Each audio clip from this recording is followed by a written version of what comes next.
Halo, apa kabar pemirsa? Senang kembali menjumpai Anda dalam Special Report, program yang membahas secara mendalam berbagai isu di tengah masyarakat. Bersama saya, Roy Sarvan. Pemirsa, mulai kemarin Senin 15 Juni 2020, semua sekolah mulai membuka pendaftaran siswa baru. Seperti tahun-tahun sebelumnya, penerimaan siswa baru tahun ini juga disinyalir akan memunculkan berbagai persoalan. Berikut Special Report maladministrasi sistem zonasi siswa baru.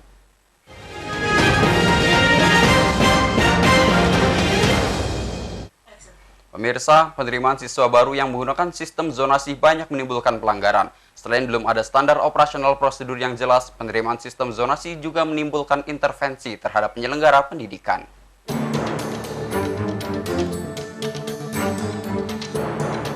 Penerapan kebijakan sistem zonasi dalam penerimaan peserta didik baru atau PPDB tahun ajaran 2019-2020 sepertinya masih akan berlaku pada penerimaan siswa baru di tahun ajaran 2020-2021. Meski sistem ini banyak menimbulkan maladministrasi. Ombudsman Republik Indonesia mencatat ada beberapa poin penting diduga terjadi maladministrasi di sejumlah daerah terkait pelaksanaan sistem zonasi. Di tingkat sekolah menengah pertama atau SMP, tidak ada standar operasional prosedur atau SOP. Selain itu, terdapat juga intervensi pejabat daerah dalam penerimaan siswa. Temuan tersebut tentu tidak hanya menjadi tanggung jawab Kementerian Pendidikan, tapi juga menjadi tanggung jawab Kementerian Dalam Negeri, Kementerian Agama, dan kepala-kepala daerah. Selain persoalan SOP, persoalan lain yang muncul dalam sistem penerimaan siswa baru adalah pungutan yang mengatasnamakan pembelian seragam dan pembelian buku. Tim Liputan AINIS Lampung melaporkan. Baik pemirsa, kita akan membahas lebih dalam topik maladministrasi sistem zonasi siswa baru dengan narasumber yang telah hadir di studio, Asisten Bidang Pencegahan Ombudsman Perwakilan Lampung dengan Mbak Cynthia Gugah Asih. Halo, apa kabar? Assalamualaikum Mbak. Waalaikumsalam warahmatullahi wabarakatuh. Selamat pagi. Iya, pagi. Sehat ya Mbak ya? Alhamdulillah. Alhamdulillah sehat. Baik. Mulai kemarin ini 15 Juni 2020 penerimaan siswa baru sudah dilaksanakan. Nah, apa catatan Ombudsman terkait dengan penerimaan siswa baru di sini? Untuk yang tahun ini apa tahun lalu? Untuk yang tahun ini dulu, komentarnya seperti apa? Saya koreksi sedikit Mas, karena yang mulai 15 Juni kemarin ini SMA dan SMK. Tapi kalau untuk tingkat SMP dan SD itu berbeda-beda kabupaten kota seperti itu. Kemudian kalau catatan kami tahun ini sebenarnya kami sudah melakukan 2 kali pertemuan dengan kepala dinas ataupun yang mewakili sekretaris dinas di kantor Ombudsman dan secara daring melalui Zoom. Pada yang pertama kali pertemuan kami memaparkan terkait juknis yang sudah ada dari pusat Permendikbud yang sudah kami pelajari maupun terkait dengan peraturan dari Kanwil Kemenak seperti itu. Nah, untuk tahun ini, selanjutnya di pertemuan kedua, kami telah mempelajari juknis yang sudah dikirimkan oleh masing-masing dari kantor wilayah Kemenak Provinsi Lampung, Dinas Pendidikan dan Kebudayaan Provinsi Lampung, dan juga Dinas Pendidikan dan Kebudayaan Kabupaten Kota se-Provinsi Lampung.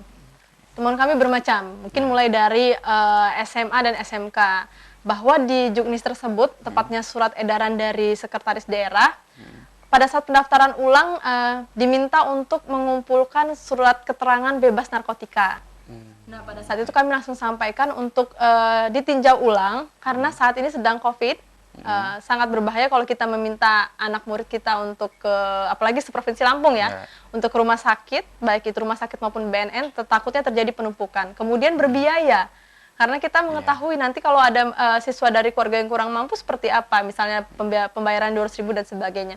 Alhamdulillahnya kemarin Pak Sulfakar selaku Kepala Dinas sendiri sudah menerima saran kami, masih kita tunggu saja ini perbaikannya, karena ini kan sudah dimulai untuk SMA dan SMK. Seperti itu, kalau kabupaten kota masih banyak catatannya. Kalau untuk, ini kan yang tahun ini, persiapan tahun ini, kemudian yang tahun lalu seperti apa kalau catatan dari Ombudsman sendiri? Baik, kalau catatan kami tahun lalu lebih kepada, kalau SMP ya, misalnya SMP SD itu karena secara pusat jalur afirmasi belum diatur, jalur prestasi tidak diatur, jadi biasanya tahun kemarin prestasi itu dikesampingkan. Misalnya di Kota Bandar Lampung diutamakan yang billing. Ya benar, tidak apa-apa, tidak masalah, niatnya baik. Hanya saja teman-teman kita yang punya prestasi ini sulit untuk mendapatkan sekolah karena tidak diatur tentang jalur prestasi. Akan tetapi memang kami tidak menyalahkan juga karena Permendikbudnya belum mengatur, tidak seperti tahun ini sudah jelas pembagiannya seperti itu. Kalau tingkat SMA SMA karena tahun kemarin nggak ada peraturan gubernur, justru malah langsung dikeluarkan oleh peraturan kepala dinas, terjadi banyak chaos di Provinsi Lampung. Maka tahun kemarin kami minta dihentikan proses PPDB-nya. Jadi kami mengeluarkan tindakan korektif, langsung menemui Ibu Wakil Gubernur, baru diperbaiki, dibuat pergub dan sebagainya. Seperti itu. Kalau untuk tahun lalu, pelanggaran ataupun maladministrasi apa saja yang secara umum banyak terjadi di tahun lalu? Oke, contoh yang pertama, tidak adanya koordinasi antara Kepala Dinas Pendidikan dan Kebudayaan Provinsi Lampung dengan bagian hukum, sehingga tidak dikeluarkan pergub. Padahal Permendikbudnya jelas bahwa juknis itu dikeluarkan melalui peraturan gubernur seperti itu. Yang kedua, adanya syarat tambahan berupa keterangan domisili yang berasal dari Disduk Capil. Sedangkan Disduk Capil tidak mengeluarkan surat keterangan domisili seperti itu. Dan kalaupun misalnya dia memang sudah tempat tinggal di situ, sekolahnya sudah pindah di situ selama 1 tahun, cuma mungkin keluarganya ini lupa buat kakak sebagainya, itu cukup surat keterangan RT RW yang dilegalisir di kelurahan, itu yang seharusnya diterima. Persyaratan-persyaratan tambahan inilah yang kemarin menjadi catatan kami, sehingga banyak siswa-siswi yang tidak bisa mendaftar, ataupun ada tambahan-tambahan lainnya seperti itu yang Ombudsman kemarin sempat keluarkan tindakan korektif kepada Gubernur Lampung dalam hal ini. Seperti itu apakah pelanggaran-pelanggaran tersebut terjadi di SMP, SMA atau semua SMA, atau seperti apa? SMK kalau yang kemarin kami spesifik SMA, SMK. SMP ada juga beberapa temuan seperti salah titik karena kan pakai Google Maps ya. Cuma itu yang kami khawatirkan tahun kemarin, mungkin yang lapor ke Ombudsman ya selesai bisa masuk karena titiknya zonasinya sudah diperbaiki. Yang tidak daftar ini seperti apa? Maka kami juga sangat menyambut baik iNews TV hari ini karena dengan adanya sosialisasi ini kami juga bisa mensosialisasikan bahwa kami membuka loh posko pengaduan terkait penerimaan peserta didik baru seperti itu. Ada posko pengaduan di Ombudsman sendiri. Kemudian dari pencegahan ataupun pengawasan dari Ombudsman, dari yang tahun lalu pastinya sudah melakukan evaluasi terkait dengan pelanggaran-pelanggaran yang terjadi tahun lalu. Apakah kejadian ataupun pelanggaran tahun lalu akan terjadi juga pada tahun ini? Kami harap sih jangan ya, semoga tidak. Tapi kita tidak tahu karena maka dari itu belajar dari pengalaman tahun kemarin yang sistemik pelanggarannya terjadi di seluruh Provinsi Lampung, makanya kami sudah mengundang. Dalam undangan itu kami tidak hanya membahas juknis seperti bedah juknis seperti itu. Kami harapkan kalau dipelajari bersama jadi tahu semua ya. Jadi nggak ada alasan lagi nanti kami nggak tahu cara kami, pemahaman kami belum memahami juknis segala macam. Kami undang. Setelah kami mempelajari juknis, kami buka tanya jawab. Kalau Bapak Ibu masih kurang jelas, apalagi yang nggak jelas. Karena kan itu mereka belum susun juknis, baru akan menyusun juknis. Kemudian kami minta tanda tangan Pak Kepala langsung yang menjadi saksi. Tanda tangan komitmen dari Kepala Dinas masing-masing dan juga termasuk Kepala Kanwil Kemenak akan melaksanakan UN dan PPDB bebas maladministrasi. Tanda tangan itu masih kami simpan sampai sekarang. Itu yang pertama. Yang kedua, setelah kami yang mensosialisasikan juknis yang terpusat, kemarin baru ada pertemuan melalui Zoom, kami yang minta juknis mereka. Jadi dari juknis provinsi, Kanwil Kemenak maupun kabupaten kota, kita lihat apakah juknisnya sudah sesuai atau belum. Walaupun kami dikasihnya mepet H-1, tapi kita sudah berusaha mempelajarinya walaupun sampai begadang-begadang, tapi mungkin ada yang luput juga ya Mas. Ada beberapa catatan perbaikan kami, contohnya kayak tadi. Mungkin nanti jeda sejenak kita lanjutkan di segmen selanjutnya. Baik pemirsa, dialog kita dengan Ibu Mbak Sinta masih akan berlanjut. Jangan kemana-mana, tetap di Special Report.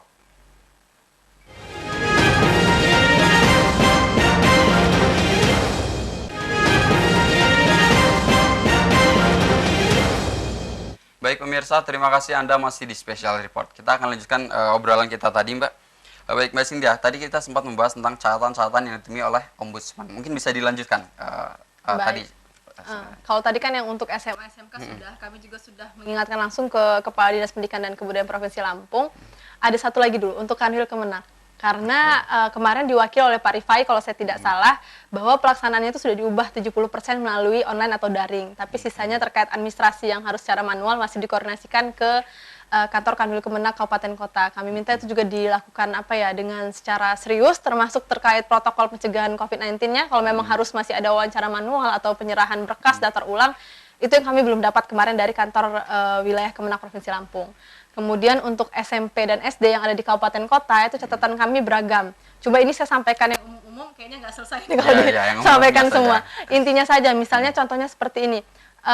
Untuk siswa SD itu 7 tahun masuk ke sekolah, namun diperbolehkan usia 6 tahun sekian bulan atau 5 tahun sekian bulan, sorry saya agak lupa, intinya di bawah 7 tahun, asalkan memiliki rekomendasi psikolog, itu catatan. Kalaupun tidak memiliki rekomendasi psikolog, itu bisa digantikan oleh rekomendasi Dewan Guru. Nah, ini banyak yang belum mengatur kabupaten kota kita. Seperti apa? Apakah datang ke sekolah, ataukah via online, atau seperti apa? Itu jadi catatan kami untuk dari sekarang teknisnya dibuat seperti apa. Itu yang pertama. Kemudian, Untuk masuk ke TK SD ini tidak ada jalur prestasi. Kemarin masih ada kami temukan prestasi TK apa itu tidak dimasukkan karena yang ada prestasi ini dari SMP, SMA, SMK. Kalau untuk SMP, SMA, SMK itu boleh ada jalur prestasi. Selanjutnya kalau misalnya jalur zonasi di SMP ini juga sering ada tambahan siapa yang daftar duluan gitu. Misalnya Mas sama saya sama-sama jaraknya ke sekolah 1 kilo. Nanti yang diterima yang daftar duluan. Kemarin ada pengaturan seperti itu, tidak boleh. Tapi yang benar adalah usia kita mana yang paling tua. Dibuktikan dengan kartu atau akte kelahiran seperti itu. Jadi caranya seperti itu. Kemudian ada lagi misalnya SMP ya. SMP ini terkait dengan, aduh saya lagi lupa nih Mas. Oke. SMP ini juga terkait dengan prestasi kan di Permendikbud itu ada 2. Prestasi akademik, non-akademik, dan dari nilai rapor. Masih yang banyak menggunakan dengan nilai UN. Sedangkan kan UN sudah dihapuskan. Sudah dihapuskan. Nah. Kalaupun dia ada US atau ujian sekolah, bentuknya juga sekarang sudah dibebaskan oleh Menteri. Apakah itu portofolio, apakah itu kegiatan-kegiatan apa, itu boleh digunakan. Atau menggunakan nilai rapor di semester terakhir. Itu yang kemarin kembali saya ingatkan kembali. Itu bisa juga jadi jalur prestasi kalau memang nilai rapornya ini dia ranking 1 terus, 1, 2, 3 atau seterusnya. Nah, karena jalur prestasinya ini ada 2 antara prestasi akademik dan non-akademik dengan nilai rapor sekolah, bagaimana sih perankingannya? Bisa jadi Mas ranking 1, saya punya juara 1 SN, bisa berdebat ini wali murid. Itu kami kemarin minta ditekankan sekali buat skor atau perankingan. Atau dibagi 2 misalnya untuk yang jalur prestasi akademik non-akademik 50%, jalur prestasi melalui rapor 50%. Jangan sampai nanti di bawah ada keributan, karena itu kan potensi sekali ya Mas ya. Benar. Misalnya Mas ranking 1, saya juara karate, ini bisa potensi. Tadi beberapa contoh yang ada catatan di Ombudsman. Kemudian kita tadi sempat dibahas oleh Mbak Cynthia terkait dengan sistem zonasi. Nah, catatan Ombudsman sendiri terkait dengan sistem zonasi ini seperti apa, khususnya di Lampung? Oke, untuk sekarang itu pembagian sesuai dengan Permendikbud 44 tahun 2019 sudah jelas, tidak seperti tahun kemarin. Alhamdulillah ini sudah, salah satunya adalah saran Ombudsman seluruh Indonesia, karena kemarin pas waktu Pak Menteri, Pak Nadiem baru diangkat juga langsung dipanggil ke kantor Ombudsman Pusat. Bahwasanya tahun ini jalur zonasi itu minimal 50%. Jadi diturunkan, kalau tahun kemarin kan mau nggak mau dia pokoknya 80% deh gitu. Kalau tahun ini dia sudah minimal 50%. Sisanya diisi 15% jalur afirmasi. Itu yang kalau di sini lebih billing lah ya bahasa kita di Provinsi Lampung. Jalur afirmasi ini untuk keluarga kurang mampu. Dibuktikan dengan apa sih? Ini dengan kartu kalau program pusat, KIP misalnya, KIH misalnya, Dinsos, KIP dari pusat juga. Atau dari daerah, misalnya apa? Billing misalnya kalau di sini sebutannya. Atau apalah program-program daerah yang mengatakan bahwa dia ini memang keluarga tidak mampu. Itu untuk afirmasi 15%. Kemudian jalur perpindahan orang tua guru 5% minimal. Tahun kemarin kan kita sempat ribut nih, saya guru loh di sekolah ini, anak saya aja nggak bisa diterima dan sebagainya. Nah ini sudah dikasih jatah maksimal tapi aja, bahasanya yang lain minimal, ini maksimal 5%. Bisa untuk jalur orang tua guru. Terakhir, jika ada sisa dari kuota ketiga ini, bisa gunakan jalur prestasi. Jika tidak terpenuhi. Atau bisa kebijakan sekolah melihat bahwa jalur prestasi banyak yang minat, biasanya kalau sekolah untuk favorit itu bisa dipertimbangkan untuk jalur prestasi yang kata saya tadi, akademik, non-akademik, ataupun nilai rapor sekolah seperti itu. Jadi bisa dikatakan apakah benar jika orang-orang atau siswa-siswa yang jalur prestasi ini bisa saja dikesampingkan seperti itu? Oh enggak. Jadi malah siswa prestasi ini bisa 2 jalur sekaligus. Jadi misalnya gini, dia ini berprestasi tapi dia mau coba jalur zonasi bisa. Dia bisa coba dulu jalur zonasi tapi misalnya sekolah tidak diterima karena kelihatannya rumahnya jauh dari sekolah yang dia inginkan, dia bisa tempuh jalur prestasi. Jadi nggak dibatasi, misalnya saya sudah daftar zonasi, saya nggak boleh jalur prestasi atau afirmasi, enggak. Jadi malahan banyak gitu caranya untuk masuk ke sekolah. Oke, artinya seperti itu. Kemudian yang sering familiar di tengah masyarakat juga terkait dengan soal beli bangku. Nah, ini apa komentar Anda tentang ini? Saya belum ada komentar ya, karena kita tahun kemarin belum ada laporan terkait beli bangku seperti itu. Jadi dan untuk hadir di sini saya sebagai koordinator PPDB 2020 Ombudsman Lampung di bidang pencegahan. Memang tahun-tahun sebelumnya saya di bidang penyelesaian laporan, tapi untuk tahun ini itu nanti boleh diundang yang bidang penyelesaian laporannya seperti itu. Baik, artinya dari beberapa ombudsman terkait dengan beli bangku tidak ingin komentar. Oke. Kemudian dari laporan ataupun pengaduan yang ada di ombudsman ini udah seberapa banyak yang ada di Ombudsman? Ataupun kita lihat di tahun sebelumnya juga seperti apa?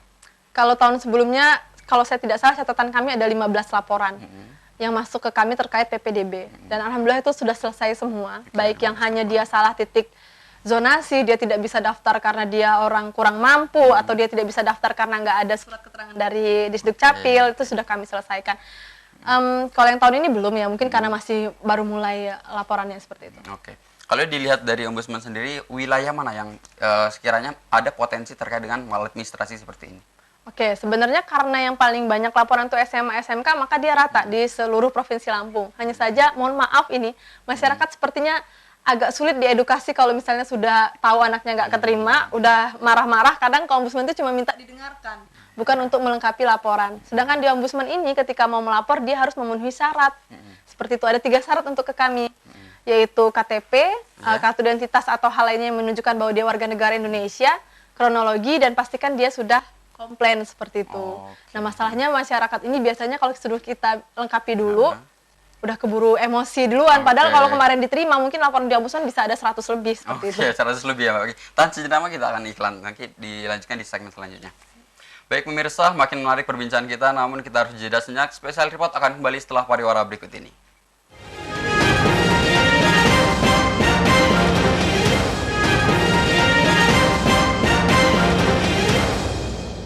Baik pemirsa, terima kasih Anda masih di Special Report.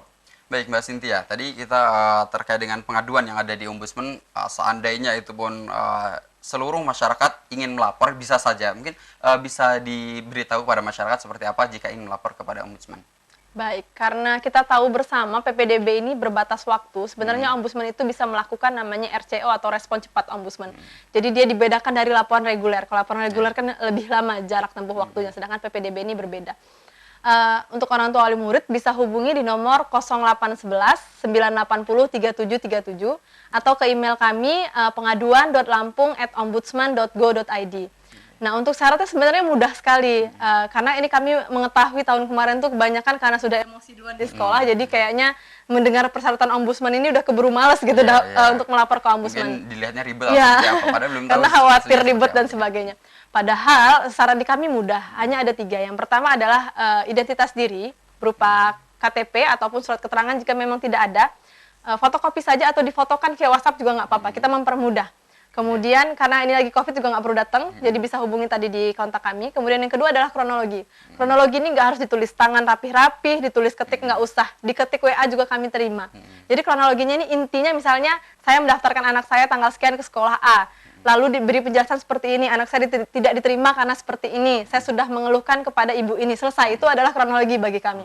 Bukan atau banyak atau sedikitnya, tapi intinya aja dapat dia kenapa dengan sekolah ini. Yang ketiga adalah sudah pernah mengadu. Mengadu ini nggak harus tertulis, pakai pengacara itu enggak. Mengadu secara lisan tadi, misalnya orang tua bertanya kepala sekolah, kenapa anak saya nggak diterima, apa alasannya, itu bagi kami sudah mengeluhkan atau mengadu. Atau dia ke ketua panitia atau ke siapa, tapi hafalkan hari dan nama orangnya.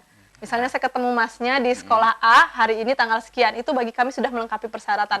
Cukup itu saja, tidak perlu datang ke kantor, misalnya dari Liwa, dari Mesuji, dikirim aja ke WhatsApp kami, sekali lagi di 0811 980 3737, seperti itu. Baik, artinya dari masyarakat agar tidak melihat bahwa ribet seperti apa, agar masyarakat juga mudah untuk melapor kepada Ombudsman. Kalau dari tahun-tahun sebelumnya ini laporan pada Ombudsman ini secara umum itu yang lebih lebih banyak terkait pelanggaran apa? Terkait pelanggaran zonasi salah titik biasanya, karena mungkin kita maklum juga sekolah juga kan pasti ada keterbatasan untuk menaruh di Google Maps berapa kilonya. Cuma kan kalau nggak lapor ke kita biasanya sulit ya, sekolah nganggap udah pokoknya udah selesai. Maka dari itu juga kami menghimbau ini kepada wali murid, kalau bisa laporan di kami ini sampai dengan H-1 pengumuman. Karena kami masih bisa RCO. Kan kelihatan karena dia online tuh, kelihatan keterima pengisi mas. Jadi dia sudah ada kuota rombel, anak saya nomor berapa itu udah bisa dilaporkan ke kami. Kalau memang ada indikasi-indikasi dugaan maladministrasi. Atau kalaupun sudah pengumuman juga tetap kami terima. Cuma mungkin kita nggak tahu apakah bisa di RCO atau seperti laporan reguler. Dan itu akan potensinya akan lebih besar karena ada yang sudah diumumkan diterima seperti itu. Makanya kami sarankan paling minimal H-1. Jadi harus sering-sering buka aplikasi pendaftaran PPDB-nya seperti itu. Kalau sampai saat ini dari pengawasan dari Ombudsman itu seperti apa terkait dengan evaluasi dari tahun-tahun sebelumnya? Iya, pengawasan kami mencegah di awal seperti itu. Karena kalau sekarang mau turun karena lagi COVID kan, kemudian juga ini kebanyakan dilakukan dengan daring, tidak manual, maka pengawasan kami ya secara koordinasi tadi, baik itu via WhatsApp, Zoom, atau pemanggilan-pemanggilan tadi seperti itu. Baik. Dari Ombudsman sendiri mungkin ada yang mau disampaikan terkait dengan pengawasan dari Ombudsman sendiri terkait dengan penyelenggara dari penerimaan siswa baru, mungkin bisa disampaikan, silakan. Oke, yang pertama untuk penyelenggara penerimaan peserta didik baru, Bapak Ibu yang kami hormati dan sudah kami undang di kantor, jangan lupa catatan-catatan kami. Kami sudah mencegah dari awal, termasuk syarat-syarat yang tidak ada di peraturan perundang-undangan. Jangan ada yang dibuat-buat, jangan main-main, jangan ada pungutan baju, jangan ada syarat-syarat main-main lah. Pokoknya PPDB ini 100% gratis. Kalaupun terjadi sesuatu, kami sudah mengingatkan. Ini saya sekali lagi tekankan, kami sudah mengingatkan. Kemudian yang kedua, untuk Bapak Ibu orang tua wali murid, ini peran kita bersama, kita edukasi bersama, jadi nggak bisa ombudsman bergerak sendiri. Kalau Bapak Ibu merasa ada kecurangan atau indikasi maladministrasi, silahkan laporkan ke kami dan bantu kami untuk penuhi 3 syarat tadi saja. Karena itu memang sudah ketentuan peraturan perundang-undangan ombudsman nomor 37 tahun 2008. Nah, selain itu, sekali lagi saya tekankan, jika memang ada indikasi menjadi korban dugaan maladministrasi, hubungi kami di WhatsApp 0811 980 3737 atau di email kami email kami pengaduan.lampung@ombudsman.go.id. Oke, terima kasih. Harapan kami juga dari masyarakat agar jika terjadi atau menjadi korban agar segera melapor pada ombudsman. Baik, terima kasih kepada Mbak Sinti yang sudah hadir di studio. Baik, pemirsa, salah satu komitmen kepala daerah terhadap kepedulian pada dunia pendidikan akan terlihat dari sukses tidaknya pelaksanaan penerimaan siswa baru di daerahnya. Baik pemirsa, tak terasa perbincangan kita sudah berada di ujung waktu dan kita akhiri sampai di sini. Terima kasih kepada Mbak Cynthia Gugah Asih ya, selaku asisten bidang pencegahan Ombudsman Perwakilan Lampung yang bersedia hadir di studio. Saya Roy Sarvan mewakili kru yang bertugas undur diri. Jangan lupa terus ikuti Special Report hanya di iNews Lampung. Sampai jumpa.